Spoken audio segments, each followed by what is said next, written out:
The S&P 500 eked out its fourth straight record-high close on Wednesday amid an otherwise mixed day for stocks as Netflix surged following a blowout earnings report and Microsoft crossed the $3 trillion mark.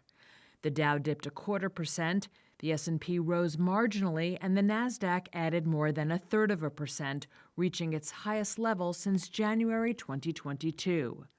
The tech-heavy index was powered by chip makers, which notched significant gains, and in part by Microsoft.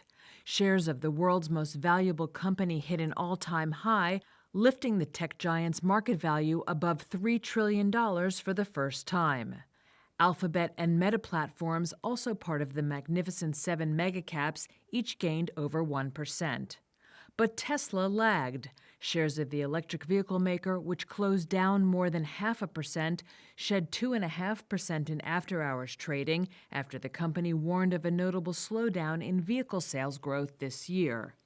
Keith Buchanan, senior portfolio manager at Globalt Investments, says Tesla is not immune to the growing pains that come with an expanding EV market. Now the electric vehicle market is broad, is global. There is some, it's moving into a phase beyond just the infant growth that it was in 2005, 6, 7, and 10. And Tesla's competing in a more competitive marketplace. So it's not necessarily a huge slight on the part of Tesla that they're having to compete in ways that they didn't 10 years ago. It's just part of the market in its maturation phase, and it's the way it develops as a company and as an industry that seem pretty natural at this moment. In other company news, shares of Netflix jumped more than 10.5% to a two-year high on the back of strong subscriber growth powered by a crackdown on password sharing and a robust content slate.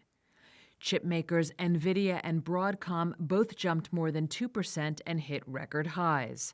Traders exchanged over $34 billion worth of NVIDIA shares, more than any other stock on Wall Street, according to LSEG data. On the flip side, AT&T dropped 3% after forecasting annual profit below expectations, while DuPont slumped 14% after forecasting a fourth-quarter loss.